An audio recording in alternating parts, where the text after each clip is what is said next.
Seja bem-vindo à Primeira Igreja Batista do Pará. Seu vídeo já vai começar. Mas antes, não esqueça de se inscrever, dar o like e ativar as notificações. Graça e paz da parte de Cristo Jesus, amada igreja. Nós decidimos examinar verso a verso a segunda carta do apóstolo João. Chegamos hoje à 8ª exposição nessa carta. E nós iniciamos os nossos estudos fazendo um exame geral dessa epístola, do homem que a escreveu e também do seu ofício. Foi esse o nosso ponto de partida. Depois, da mesma maneira introdutória geral, nós estudamos a primeira seção desta carta, que consiste dos primeiros 4 versículos. E nesses 4 versículos iniciais, que formam uma seção, como já dito, e formam uma seção porque a palavra-chave é verdade, aletheia. E essa palavra se repete 5 vezes aqui. 2 vezes no primeiro versículo, onde nós estamos, e depois 1 vez em cada perícope, em cada verso, melhor dizendo, da perícope.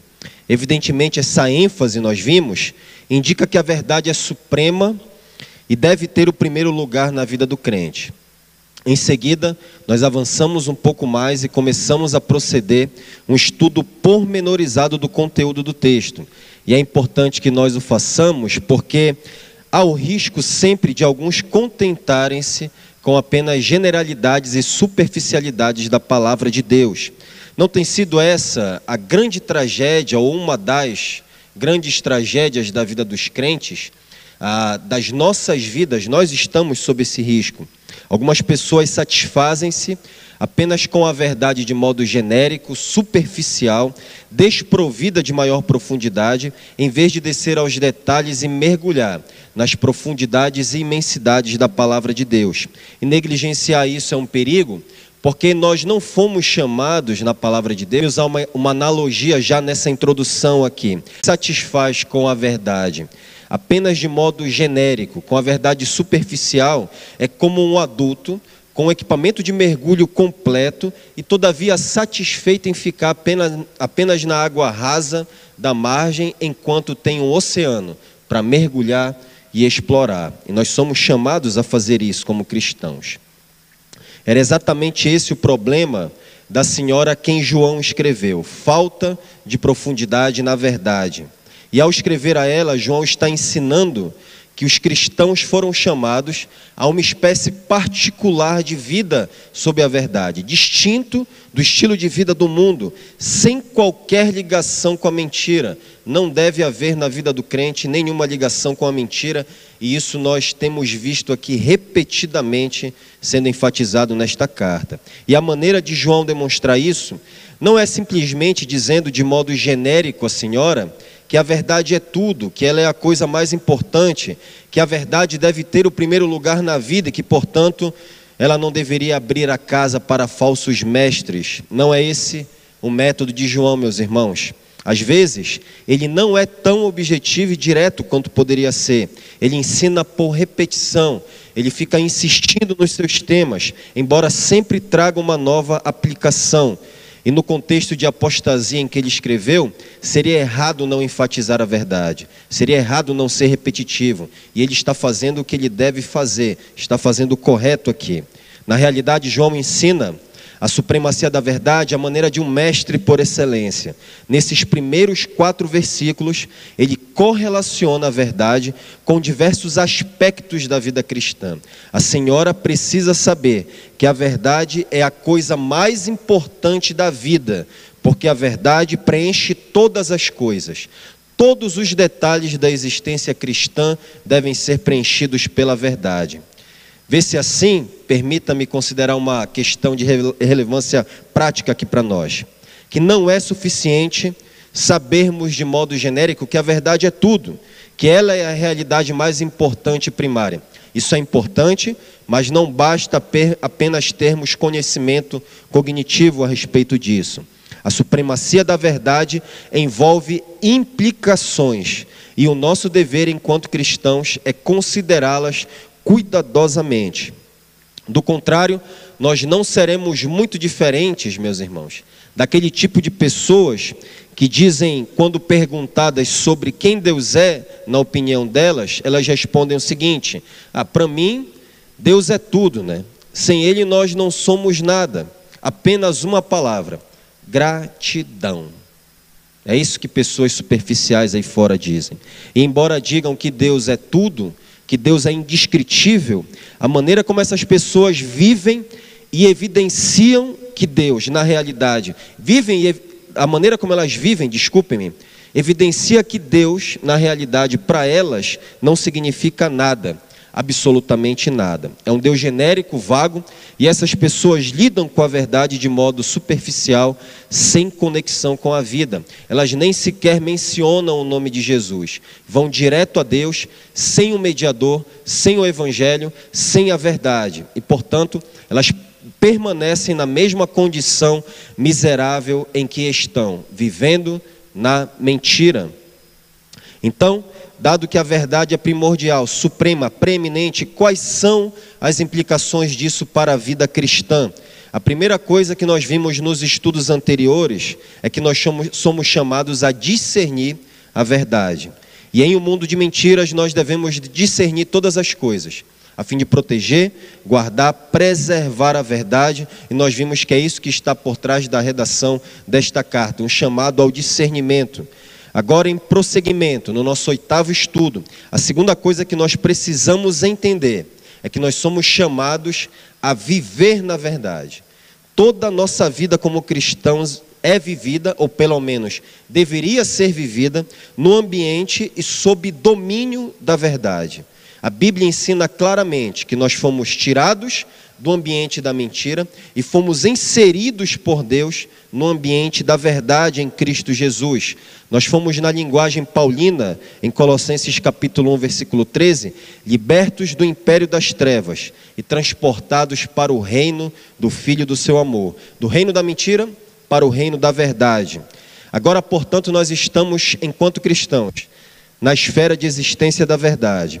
E João mostra vários aspectos disso, a desavisada senhora a quem escreveu. E nós vamos ler 2 João, verso 1, essa noite. 2 João, verso 1, diz assim a palavra do Senhor: o presbítero, a senhora eleita, e aos seus filhos, a quem eu amo na verdade, e não somente eu, mas também todos os que conhecem a verdade. Senhor Deus, nós colocamos as nossas vidas diante do Senhor, pedindo para que o Senhor nos ensine a vivermos na verdade, Pai.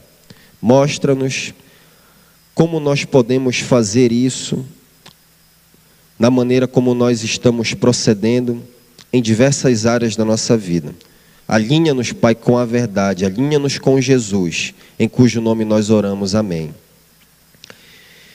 Em que sentido a nossa vida como cristãos é vivida no ambiente da verdade? Há 4 aspectos disso aqui nesses primeiros 4 versículos. Hoje à noite nós vamos examinar um deles. Em primeiro lugar, então, a verdade une os crentes.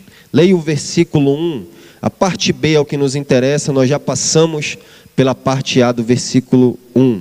O presbítero, a senhora eleita e aos seus filhos, aí aqui, a partir daqui, está o que nos interessa. A quem eu amo na verdade, e não somente eu, mas também todos os que conhecem a verdade. Como já dito, a palavra verdade aparece 2 vezes aqui nesse versículo. E o que João está dizendo aqui é que a verdade é o elo, a conexão entre ele e a família da senhora e também entre todos os crentes. É a verdade que os une no nível pessoal e também no nível coletivo. Antes de nós avançarmos nessa questão, no significado do que ele quer dizer aqui, eu penso que por amor à clareza e à didática, é melhor inserir aqui uma negativa por causa da errônea compreensão daqueles que abordam a unidade entre os crentes sob bases diferentes das que João estabelece aqui. João não está dizendo que a sua relação pessoal com a senhora e seus filhos é porque ele meramente gosta deles. Não é isso que João está dizendo. É claro que aqui existe uma intencional devoção pessoal da parte de João em relação à família da senhora. E isso é evidente em toda a carta. Há uma saudade, há um desejo pessoal de comunhão com a senhora e a sua família aqui. Você vai encontrar esse tom ao longo dos 13 versículos dessa carta aqui. E João faz questão de expressar isso quando ele usa o pronome pessoal eu, ao dizer a quem eu amo na verdade. No original grego, se João não usasse o pronome eu, a frase continuaria significando a mesma coisa, a quem amo na verdade. Mas João adiciona aqui o pronome eu para enfatizar a sua afeição pessoal pela senhora e seus filhos. O que ele realmente diz então é o presbítero, a senhora eleita, e aos seus filhos, a quem eu mesmo, enfático, amo na verdade. Talvez com isso ele quisesse distinguir-se dos falsos mestres orgulhosos que amavam apenas a si mesmos e agiam com base nos seus interesses pessoais. Mas para que ninguém pensasse que João é um egoísta reivindicando que ninguém mais amava a senhora senão ele, e que portanto ele estava com ciúme dos falsos mestres, João faz um acréscimo para indicar que ele não está sozinho nesse amor. O apóstolo diz alegremente na sequência do texto, e não somente eu, querendo dizer, não somente eu os amo, mas também todos os que conhecem a verdade. Contudo, embora exista uma afeição pessoal e intencional aqui, envolvida na relação entre o apóstolo e a família da senhora, isso ocorre, diz o texto, na verdade, é a adição que João faz aqui.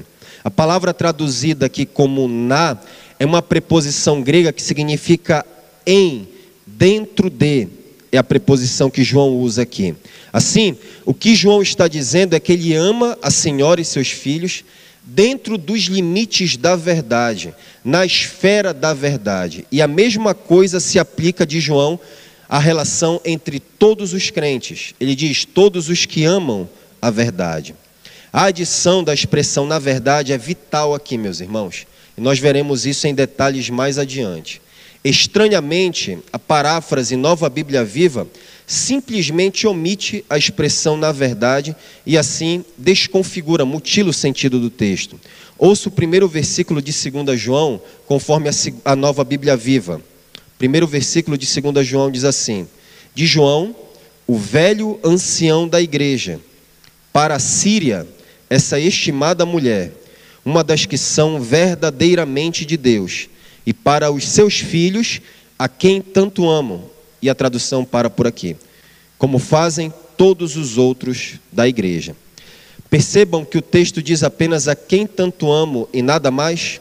Eu trago à tona essa questão, não porque eu quero levantar polêmica por causa de ninharia gramatical. Deus me proíbe disso na sua palavra. Na verdade, o meu propósito com isso é pastoral. Eu quero que você, ao estudar a Bíblia, como temos incentivado você esse ano, de acordo com o tema da nossa igreja, tire o melhor proveito disso. Tire o melhor proveito. Cresça em discernimento e amor pela verdade. E para tanto é importante que você examine cuidadosamente o significado dos textos bíblicos. E isso envolve certa medida de prudência em relação a algumas paráfrases do texto bíblico, como a que nós vimos aqui. O fato de paráfrases apresentarem o texto bíblico em vocabulário contemporâneo e em termos claros, não significa necessariamente fidelidade ao texto original. Na verdade, algumas vezes, elas não são muito felizes na maneira como traduzem o texto, como nós vimos aqui. Embora eu deva admitir que são felizes em outras vezes na maneira como reeditam o texto bíblico. Eu mostrei isso no último domingo, no estudo do último domingo, no primeiro livro do versículo de Efésios, quando eu apelei a NTLH para melhor compreensão de um texto do profeta Jeremias. Muito feliz a tradução que eu citei no estudo do último domingo. Mas meu ponto é que essa omissão pela NBV pode induzir-nos a uma conclusão errada, a de que o amor limita-se à esfera do sentimento, da afeição, do mero gostar. Ainda que João tivesse apenas dito que ama a família da senhora, sem adicionar a expressão na verdade, outros trechos das Escrituras nos mostrariam, meus irmãos, Que o amor bíblico nunca diz respeito ao mero gostar, não é sobre mera preferência pessoal, não é sobre intensa preferência. Ele não está dentro dessa esfera de existência.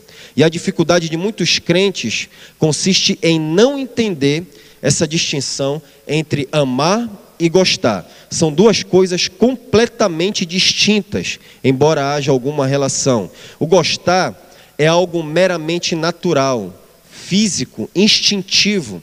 Não exige esforço, não exige atitude, não exige ação nenhuma. Gosta-se ou não. Ou é 8 ou é 80. Afinal, vocês nunca disseram ou ouviram alguém dizer: dessa pessoa eu gosto de graça, do fulano eu gosto gratuitamente. Por quê? Isso é instintivo.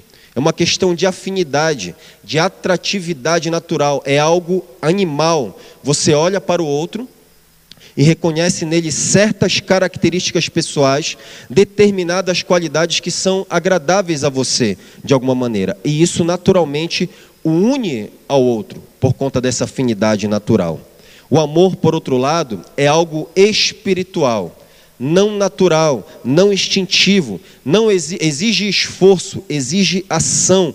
Para amar biblicamente, meus irmãos, você não pode pensar em termos de sentimento, de atração, de gostar, de intensa preferência. Você não pode se limitar a isso. É preciso pensar do ponto de vista de Deus. É dessa maneira que nós devemos começar encarando o amor bíblico.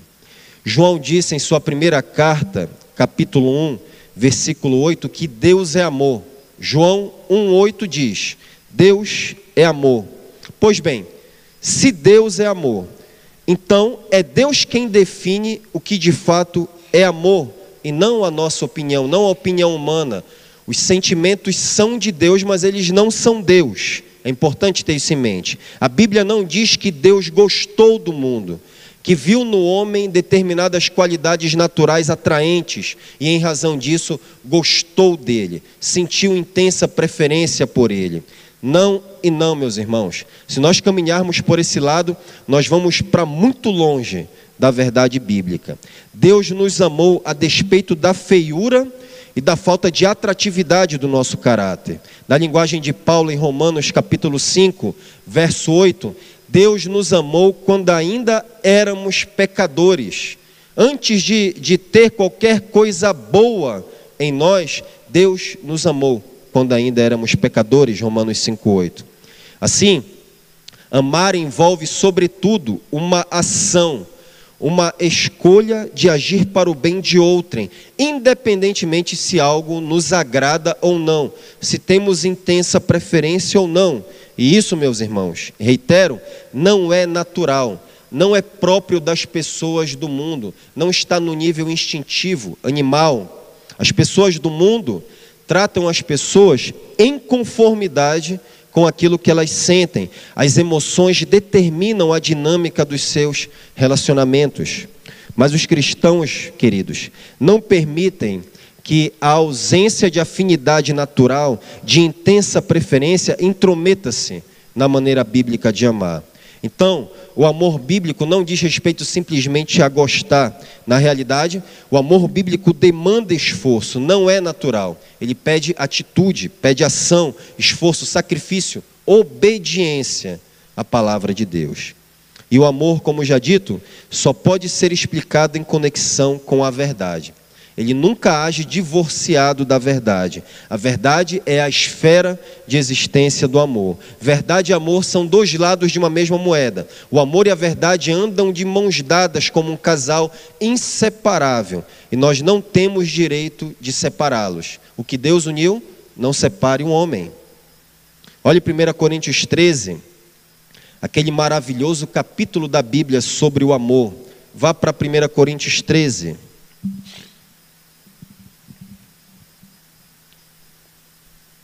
Infelizmente, meus irmãos, enquanto vocês procuram, muitas pessoas aceitam apenas as qualidades correlacionadas ao amor, neste capítulo, que lhes são convenientes, e as que elas esperam ver nos outros, como paciência e bondade. Elas geralmente usam esse capítulo para criticar pessoas que amam e defendem a verdade, pessoas convictas, as quais elas não consideram amorosas. É interessante que 1 Coríntios capítulo 13, que é o texto áureo sobre o amor na Bíblia, esse belíssimo poema que Paulo escreveu, é o texto mais usado para julgar as pessoas. É o texto sobre o amor, mas que é mais usado para julgar o outro, aquelas pessoas que nós não consideramos amorosas. Interessante isso. E elas não as consideram amorosas ou julgam erradamente, às vezes utilizando esse texto. Geralmente esse texto é usado dessa maneira e mal interpretado, porque elas pensam no amor simplesmente em termos de tolerância, frouxidão e permissividade, nada mais distante do amor à maneira bíblica.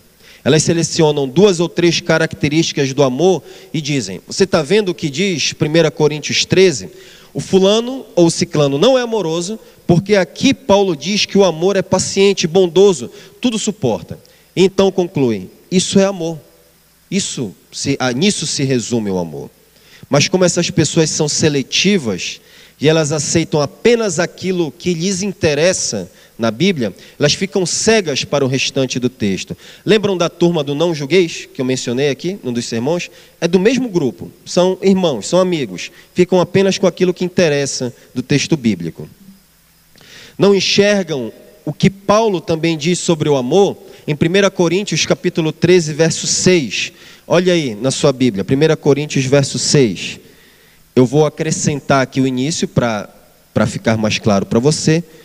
O amor, e aí Paulo diz, não se alegra com a injustiça, mas se alegra com o quê? Com a verdade. Então, tomemos o texto como um todo. Não podemos ficar selecionando aquilo que é mais agradável para nós. O amor se alegra com a verdade, é o que está sendo dito aqui. Observem que Paulo, assim como João, coloca o amor no âmbito da verdade. O amor se alegra com a verdade. E ele faz a mesma coisa no outro lugar, alterando ligeiramente a forma da sentença. Ele diz, no outro lugar, em termos negativos, que o amor não deve atuar na esfera da mentira, do engano, da hipocrisia, do pecado. Leia Romanos capítulo 12, verso 9. Romanos 12, verso 9.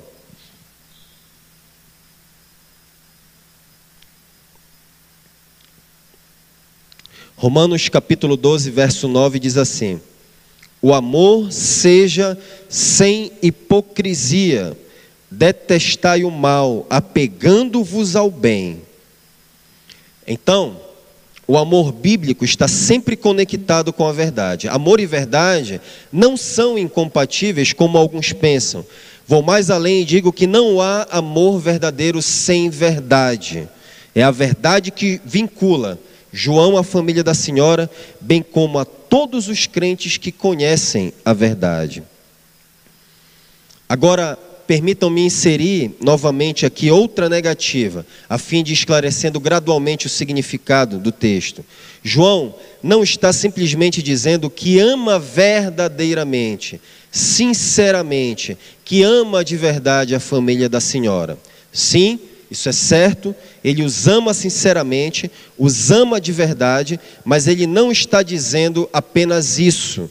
Novamente, sinto-me obrigado a reiterar, meus irmãos, o alerta de prudência, as paráfrases bíblicas que fiz anteriormente, porque a NTLH, que foi muito feliz no texto que eu citei no domingo passado, agora é infeliz exatamente no ponto em questão.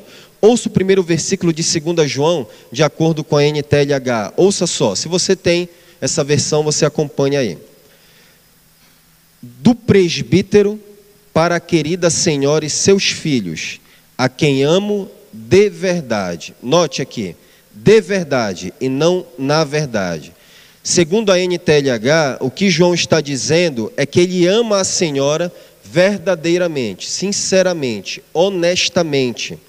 Por certo, é possível traduzir essa preposição grega pela preposição em português de, mas não é o caso aqui. Poderia ser de verdade, mas não é o caso aqui. Deve ser traduzida como na verdade, como pela razão que eu vou sublinhar mais adiante. Dito isto, alguém pode questionar se essa diferença é realmente importante, Se isso não é apenas controvérsia e contenda acerca de palavras, discussão improdutiva, sem benefício espiritual algum, seguramente eu afirmo que não, meus irmãos. E por quais razões? Por que eu digo isso? Deixa eu citar duas aqui para você. Primeiro, porque não existe nenhuma palavra supérflua nas Escrituras, ou alguma palavra que seja aberta à negociação. Tanto Jesus quanto Paulo fundamentaram um argumento numa simples palavra. Deixa eu citar aqui dois exemplos para você. Certa feita, Jesus corrigiu a compreensão errônea dos fariseus a respeito do Messias, o entendimento que eles tinham a respeito do Messias. Os fariseus consideravam o Messias apenas um homem, apenas um filho de Davi. Mas Jesus, apoiando-se em apenas uma palavra das Escrituras, revela que o Messias não poderia ser apenas humano. Olha em Mateus capítulo 22, do verso 42 ao 45. Mateus 22, do verso 42 ao 45.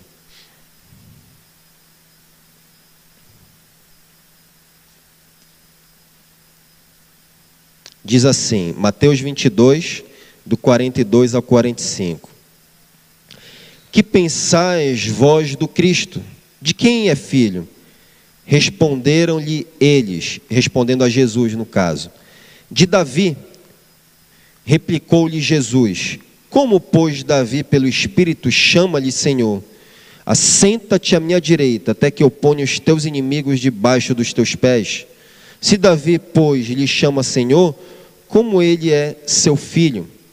Percebem aqui como Jesus refuta os fariseus, apegando-se apenas ao fato de que Davi chama o Messias de Senhor, e que, portanto, o Messias não poderia ser um mero filho de Davi. Apenas a diminuta palavra Senhor destroça toda a teologia errônea dos fariseus. Vejam também Paulo, ainda mais específico, ainda mais preciso, igualmente embasando todo o seu argumento em apenas uma simples palavra das Escrituras, ao corrigir o entendimento dos cristãos da Galácia a respeito do Evangelho. Vá para Gálatas 3,16.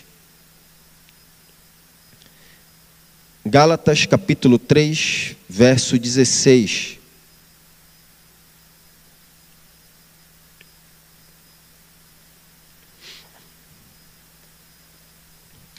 Gálatas 3,16 diz assim: Ora, as promessas foram feitas a Abraão e ao seu descendente. Não diz e aos seus descendentes, como se falando de muitos, porém, como de um só, e ao teu descendente que é Cristo. Isso está começando a ficar mais claro para vocês? Se apenas uma letra S fosse inserida na palavra descendente, comprometeria todo o Evangelho. Todo o Evangelho estaria em risco aqui, se apenas uma letra S fosse inserida. Então, é realmente importante nós encararmos essa questão de tradução aqui do primeiro versículo de 2 João. Se é de verdade ou se é na verdade, porque nenhuma palavra da Bíblia é destituída de importância. E eu desejo sempre que você tenha a Escritura em mais alta conta, que você nunca perca de vista a perfeição, a inspiração e infalibilidade da Sagrada Escritura, e isso te leve a amá-la cada vez mais. Ignorar isso aqui, no caso de 2 João, é colocar em risco a verdade. A outra razão por que nós devemos encarar essa diferença aqui de tradução é porque, se nós aceitarmos que João está apenas dizendo que ama de verdade, se preferirem verdadeiramente, sinceramente, nós vamos incorrer no erro de colocar o amor no âmbito da sinceridade e nada mais, limitá-lo a esta esfera da sinceridade. Noutras palavras, seria dizer que o amor é livre para agir como quiser, contanto que esteja ligado à sinceridade e à honestidade. E nós caminharemos assim também para longe do ensino bíblico. Esse é exatamente o erro do pensamento religioso moderno: igualar sinceridade à verdade. Esse tem sido um grande erro da nossa época. O argumento é que, se alguém está agindo sinceramente, nada mais importa. Meus irmãos, era exatamente essa a mentalidade dos antigos judeus. Eles colocavam o zelo e a sinceridade acima da verdade. É claro, e eu não tenho nenhuma dificuldade em admitir isso, que o amor envolve sim sinceridade. Romanos 12:9, que eu já citei anteriormente, o amor seja sem hipocrisia, sem hipócritos, poderia também ser traduzido como o amor deve ser sincero, como faz a NVI. Mas, para o apóstolo Paulo, colocar a sinceridade acima da verdade era uma completa tragédia. Veja o que Paulo diz, referindo-se aos seus compatriotas judeus em Romanos, capítulo 10, versículo 2. Romanos, capítulo 10, versículo 2.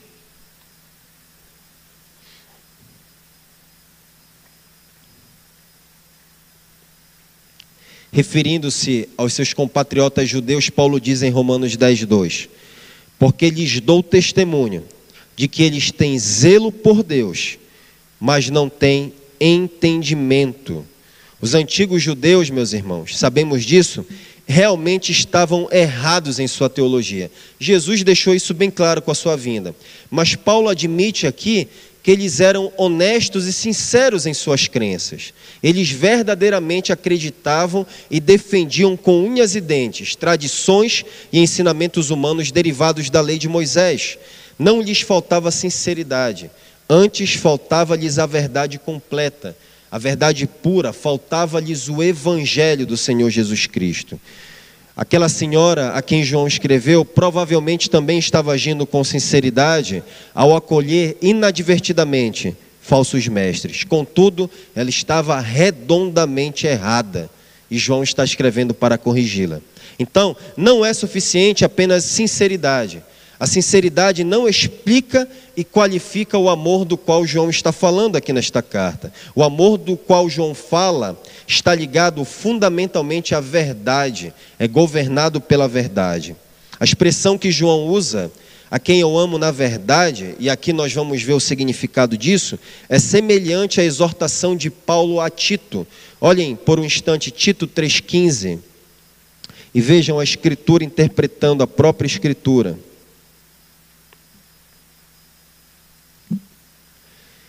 Tito capítulo 3, versículo 15.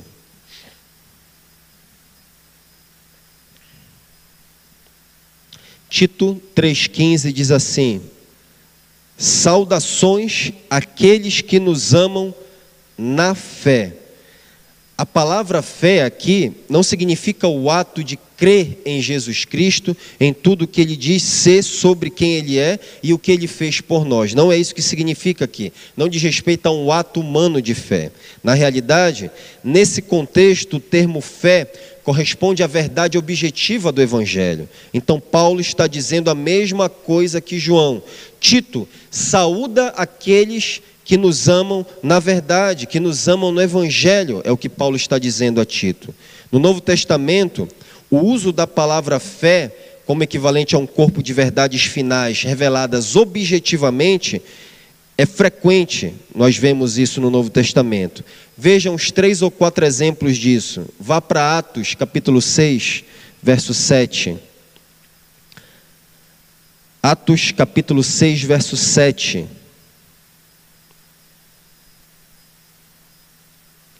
Diz assim: crescia a palavra de Deus, e em Jerusalém se multiplicava o número dos discípulos. Também muitíssimos sacerdotes obedeciam à fé, obedeciam à verdade, ao Evangelho. É isso que significa. Nós temos um outro texto aqui, vamos avançando. Vejam a exortação de Paulo aos Coríntios, em 2 Coríntios 3, 13, 5. 2 aos Coríntios 13, 5.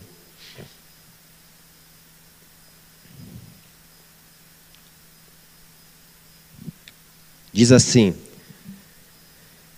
2 Coríntios 13, 5. Examinem-se para ver se vocês estão na fé. Isto é, examinem-se para saber se estão na verdade, se estão no Evangelho. E ele continua: provem-se a si mesmos. Não percebem que Cristo Jesus está em vocês, a não ser que tenham sido reprovados. Vá para Filipenses 1, 27 agora.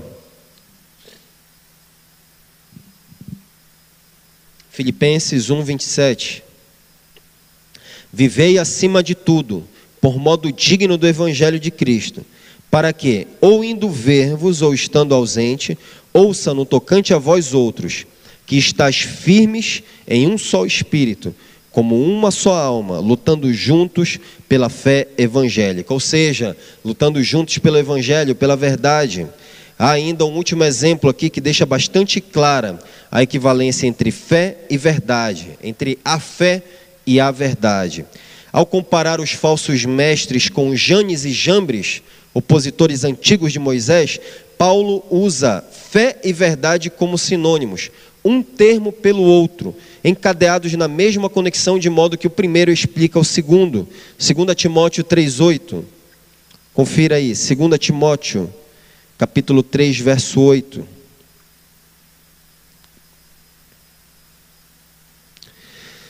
Segunda de Timóteo, capítulo 3, verso 8, diz assim: e do modo porque Janes e Jambres resistiram a Moisés, também estes resistem à verdade. São homens de todo corrompidos na mente, réprobos quanto à fé. Em outras palavras, os falsos mestres resistem à verdade e, portanto, são reprovados na verdade. Então, meus irmãos, a verdade da qual João fala diz respeito, como já dito nos estudos anteriores, à concretização da verdade do Evangelho. Refere-se à revelação final da verdade em Jesus Cristo.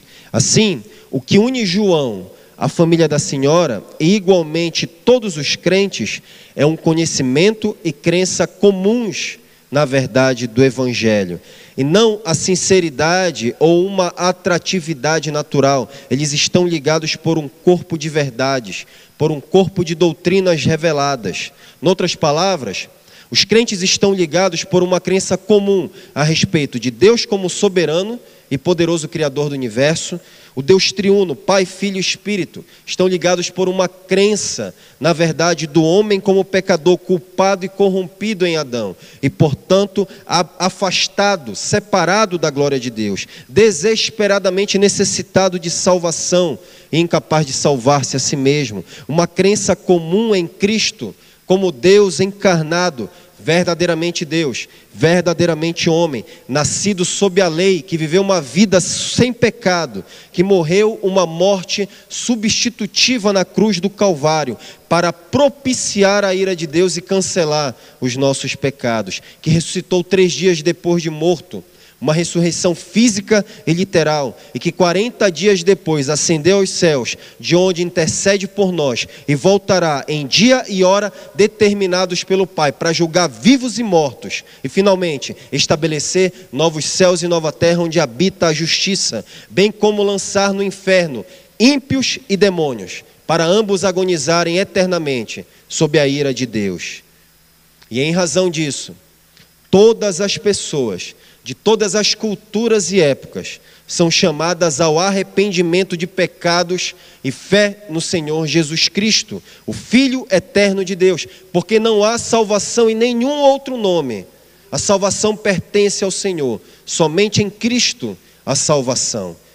É por essas verdades que nós estamos ligados, não por sinceridade e atratividade natural. É a despeito dessas coisas que nós estamos reunidos aqui nessa noite e congregamos numa mesma igreja. Esse é o Evangelho da Graça, meus irmãos. Esse é o corpo de verdades revelado nas Escrituras, que une os crentes.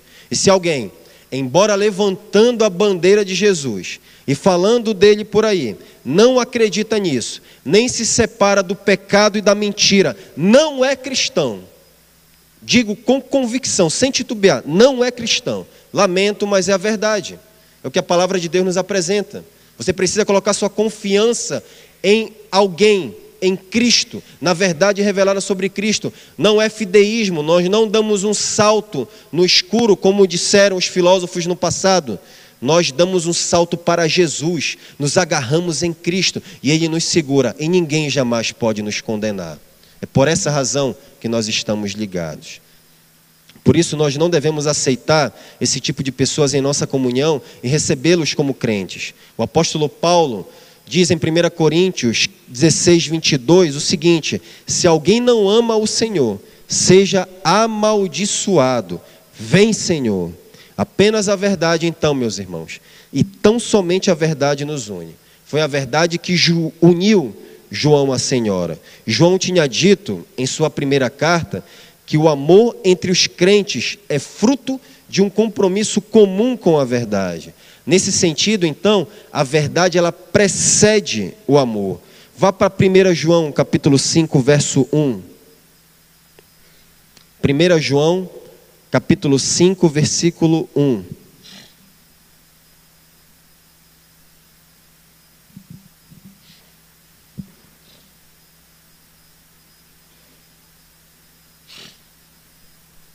João, capítulo 5, verso 1, diz assim: todo aquele que crê que Jesus é o Cristo é nascido de Deus. E todo aquele que ama ao que o gerou, também ama ao que dele é nascido. Nisto conhecemos que amamos aos filhos de Deus. Como, João? Quando amamos a Deus e praticamos os seus mandamentos. Quem é que ama os irmãos, então, de acordo com João? Todo aquele que crê em Jesus e obedece aos seus mandamentos. O amor é revestido pela verdade. Não há amor sem verdade, sem obediência à verdade. Isso é muito claro. O amor entre os cristãos, entre nós, é produto de uma crença comum na verdade sobre Cristo. Então, todo discurso sobre o amor deve ser precedido pela verdade. Quando me falar sobre amor e a verdade, como é que vai? Vai bem? É isso que nós devemos nos preocupar, em primeiro lugar e acima de tudo. Embora o amor tenha que vir em conexão, em equilíbrio com a verdade, mas nunca o amor sozinho, a parte da verdade. Os que rejeitam o evangelho, portanto, não têm uma conexão real com os crentes, porque somente aqueles que obedecem à verdade podem amar verdadeiramente os irmãos. Veja Pedro, ao seu modo, dizendo a mesma coisa. 1 de Pedro 1,22. Veja o ensino harmônico das Escrituras. 1 de Pedro 1,22.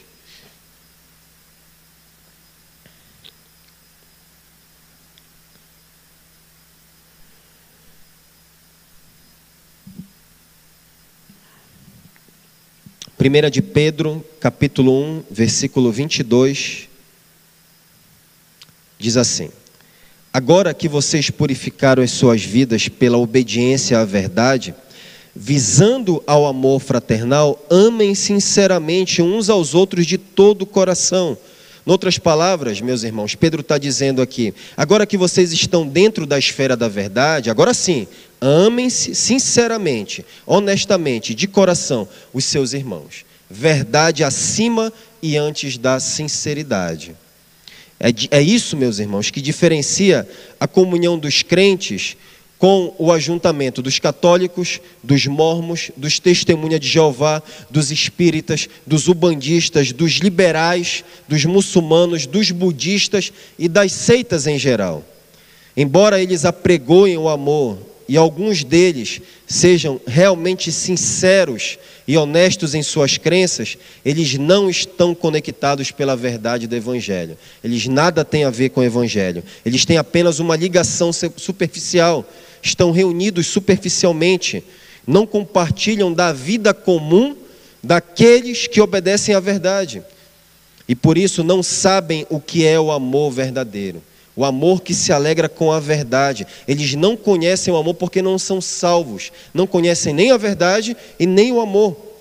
E é a verdade que salva, meus irmãos. E conhecereis a verdade, disse o Senhor Jesus. E a verdade vos libertará, João 8,32. Apenas a verdade é o caminho para o Pai. Eu sou, afirmou Jesus, o caminho, a verdade e a vida. Ninguém vem ao Pai senão por mim.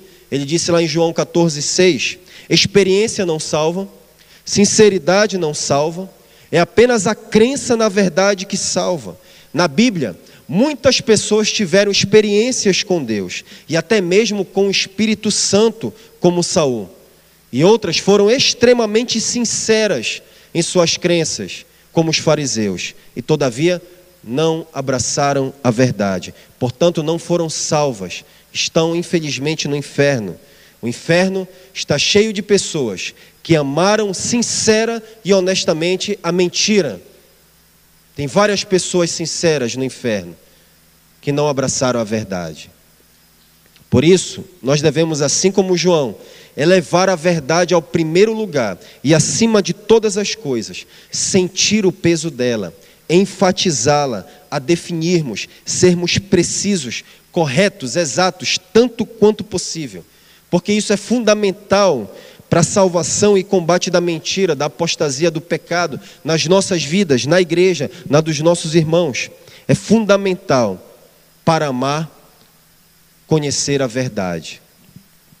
É verdade que o Espírito Santo ao longo da história tem salvado pecadores por meio de apresentações simples do Evangelho, meus irmãos, pouco cuidadosas, e até mesmo usado algumas dessas pregações para despertar grandes avivamentos, para trazer pessoas em massa a Cristo. Contudo, quanto mais profundos e cuidadosos formos com a verdade, quanto mais nós honrarmos a verdade do Evangelho, mais o Espírito Santo se agradará em agir, porque Ele é o Espírito da verdade, segundo João capítulo 16, versículo 13. Não podemos pegar exceções e fazer delas regra. A regra é que nós honremos a verdade, que nós nos importemos em defini-la, em sermos precisos em relação a ela, porque o Espírito é o Espírito da verdade. Isso significa que o propósito de Deus nunca vai se cumprir de modo a comprometer a verdade. Ele nunca age fora da esfera da verdade. Ele não pode negar-se a si mesmo, visto que Ele é a própria verdade. O amor e a verdade em Deus estão inseparavelmente unidos, meus irmãos. Ele é cheio de graça e verdade, disse João capítulo 1, verso 14. E como filhos de Deus nós devemos imitá-lo. O nosso amor nunca deve se manifestar comprometendo a verdade. E nós nunca devemos manifestar a verdade comprometendo o amor. Então João nos ensina que a verdade ela deve regular o exercício do amor. A base da verdadeira unidade dos crentes não é afeição natural, preferência intensa, interesses em comum ou sinceridade. Os crentes amam-se dentro da esfera da verdade. E eles não têm autorização bíblica para ir além disso, e não devem permitir que a afeição natural, preferências pessoais ou sinceridade sobreponham a verdade, porque rejeitar a verdade em nome do amor é, na realidade, abandonar o verdadeiro amor. E eu rogo para que, a começar por mim, nós encontremos esse equilíbrio, o equilíbrio que a palavra de Deus pede a nós, que a verdade e o amor estejam juntas, sendo a verdade sempre precedendo o amor. Vamos orar. Obrigado, Pai, pela Tua palavra. A explicação das Tuas palavras, disse o salmista, traz luz ao nosso entendimento. Lâmpada para os nossos pés é a Tua palavra, e luz para os nossos caminhos. Guia-nos, Pai, no caminho da verdade, santifica-nos na verdade, a Tua palavra é a verdade. Em nome de Jesus, amém.